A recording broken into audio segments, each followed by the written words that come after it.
So tell me this isn't one of the prettiest pictures you've ever seen. It is one of the best known wine estates in the Western Cape in South Africa called Bonheur. So let's go do what it's all about. Come along, we are free-spirited people.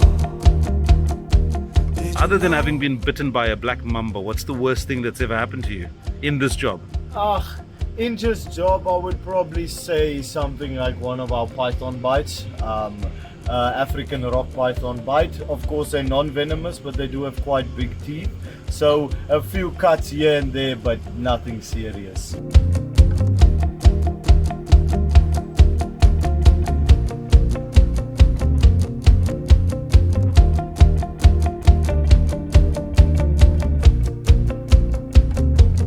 We are one of the very few places in the Western Cape that keep crocodiles, and we have quite a large amount of crocodiles. We have 177 adult Nile crocodiles.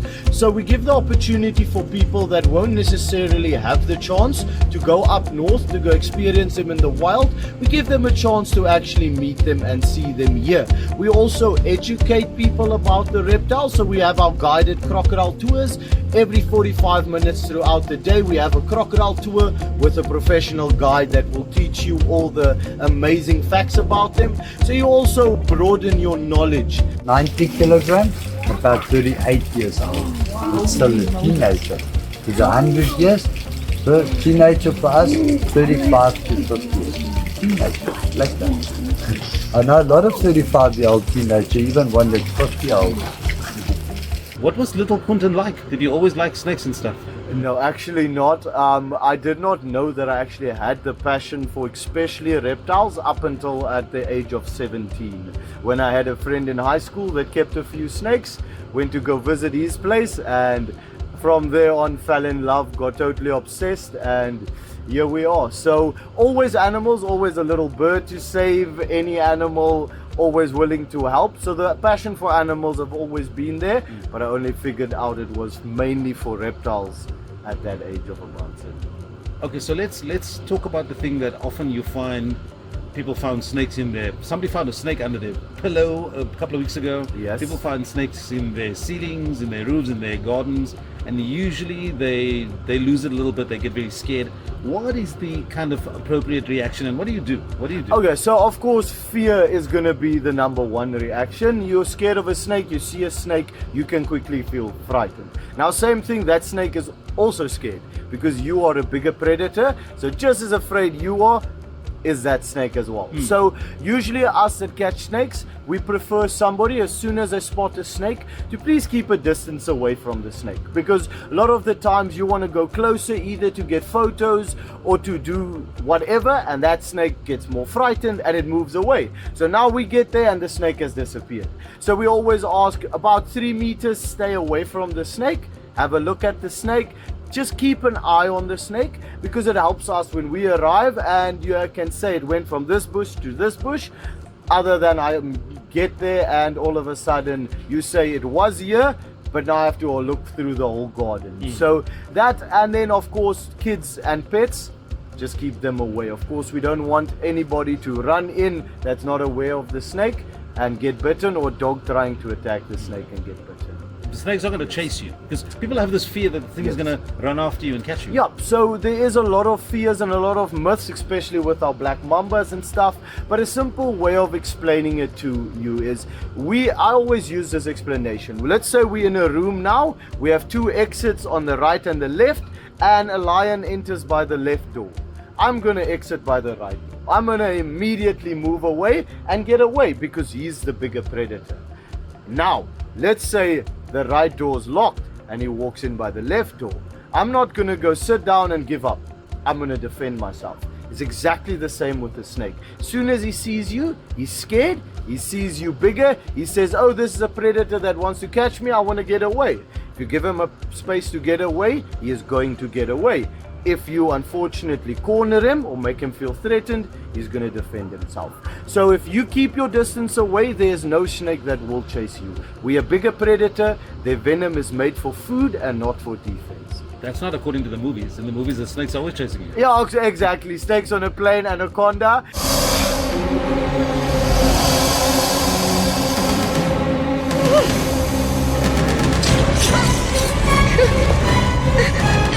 That's unfortunately some of the myths we have to work through. Hollywood created quite a few of them for the entertainment purposes.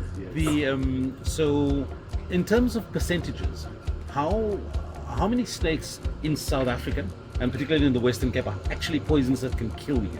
Okay, so here in the Western Cape, our area, our most common ones is puffadder, Cape cobra, and the boomslang. Those are our 3 deadly snakes that we get, and that's really the only 3 snakes you have to be worried about. Firstly, boomslang, they live in trees, they're a very shy snake. They always, before you've even seen it, has gotten away from you. Cape cobra are a lot more active, so they're the ones that tend to end up in houses because they look for food, for shelter, for water, or for mates. So we do find them going into houses, but same thing, fast snake, shy, wants to get away unless cornered. And then the unfortunate one, the one we have to be a little bit more careful about, would be the puffadder. Because puffaders, they're a short fat snake, they're made for ambush hunting, so he just wants to sit there. He's not fast enough to move away, so if you don't see him, you unfortunately step on him and he will defend himself. So with puffaders, the main thing is just to be vigilant. If you're working in a natural area, just look where you're walking, and if there's a pathway, stick to the pathway, don't move over. But then we also do have a lot of non-venomous snakes. We have mole snakes, we have brown house snakes, we have olive house snakes, aurora house snakes. So more probably it's going to be a non-venomous snakes. We've got a lot more non-venomous snakes than venomous snakes. Only the 3. There is some areas in the Western Cape we get the black spitting cobra and rinkels, but they are extremely uncommon and we really don't see them around a lot. It's only those main 3 that we have to worry about. If we go higher up in South Africa, the percentages gets a little bit more, because then we have our friend black mamba, green mamba, snouted cobra, and spitting cobras as well. If you have been bitten by a snake, what do you do? What's the next move that you need to make? Okay, so the first thing I always say is remain calm. Now I always get a giggle out of that, because you've been bitten by a snake, how do you stay calm? But all of it is you want to keep your heart rate low. You don't want to elevate your heart rate or let adrenaline go through, because that's all just going to take the venom and it's going to make everything rush through the body quicker. So first thing is stay calm. Second one is the area of the bite, keep that immobile. Don't move it around, because once again, you don't want the muscles moving. You don't want to get blood flow growing through. Now, you can apply a pressure bandage. Now that's a bandage specifically designed, woven in a way to where it will slow down the blood flow, but it won't restrict it. You applying a tourniquet, which you cut off the blood flow, is not advised anymore, because that stops the blood from flowing. So you build up a pressure in that area, and as soon as you relieve that tourniquet, all that venom and blood just picks it up and it rushes everything through the system, and usually then your body can't handle it. So firstly, you can apply a pressure bandage, stay immobile, and the first thing you do is you phone the closest hospital. You let them know if you have somebody else that can drive you to a hospital. If you're in the unfortunate circumstance of you busy hiking, you're up a mountain, you can't walk down, then you're going to have to revert in calling an helivac or whatever. But most of the times you have a buddy with you, let him drive you to a hospital. We unfortunately see a lot of people in the event of a bite sitting there and waiting for symptoms to appear. It's not a good thing, because you don't know where you've been bitten, you don't know the circulation. So my best thing is you go to a hospital as soon as possible. The quicker you get to a hospital, of course, the better chances of survival. Do you need to know what type of snake bit you? Okay, it's also a very commonly asked question. No, you do not have to know, because in South Africa we only have 2 types of antivenom. We have a monovalent, which mono means one, that's only applicable for the boomslang. That's the only snake of bite that you will get monovalent for. All the other snakes, that includes puffadder, black mamba, green mamba, Cape cobra, forest cobra, snouted cobra, all those snakes will all get polyvalent. It's a combination of all their venoms made into an antivenom. What snake in the world are you most scared of? So I'm not scared of a snake. Because the thing about scared is if you're scared, you panic, and if you panic, you do make mistakes, and that's not what you want. But there's certain snakes that I do have a big respect for, and of course we cannot leave the black mamba out of it. To us as snake handlers, that's the most difficult snake to work with, just because the fact that they are so big. They can get to 4.5 meters. They have the capability of throwing their body up 64% off of the ground, so they're athletic, they're climbing, and then their speed. They're the world's fastest snake moving. So working with that and them being a little bit nervous to where they can get frightened very quickly, it all adds up to quite a nerve-wracking experience. Kop. Try the bucket.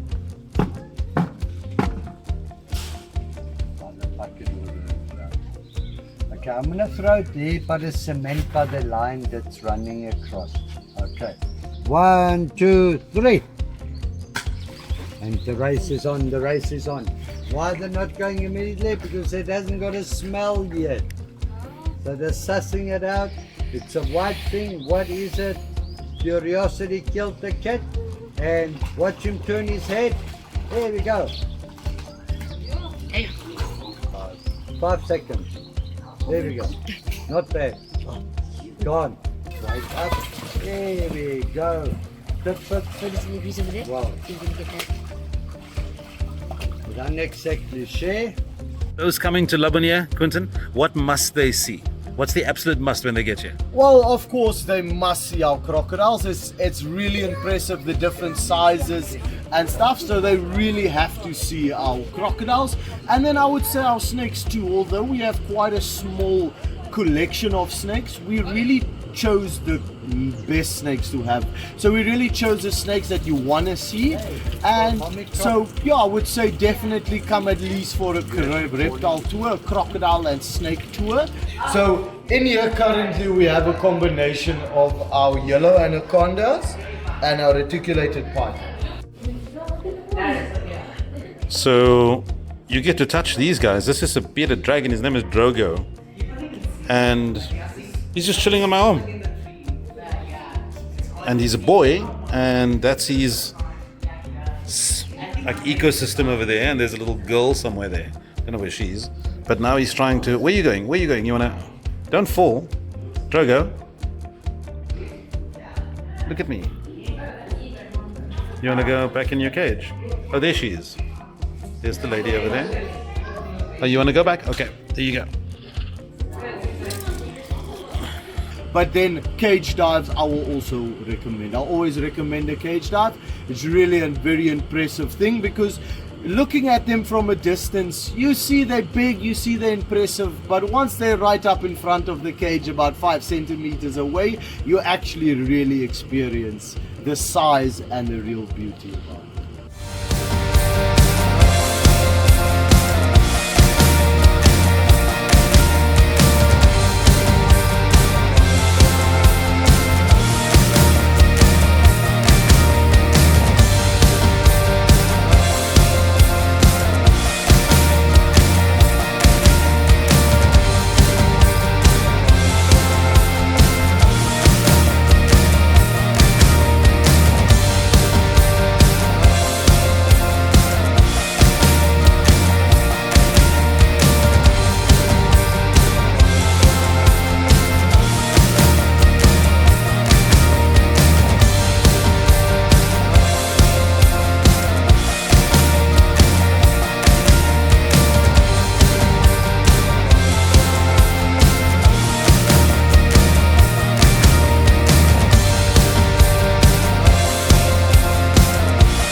up your head, you'll be alright.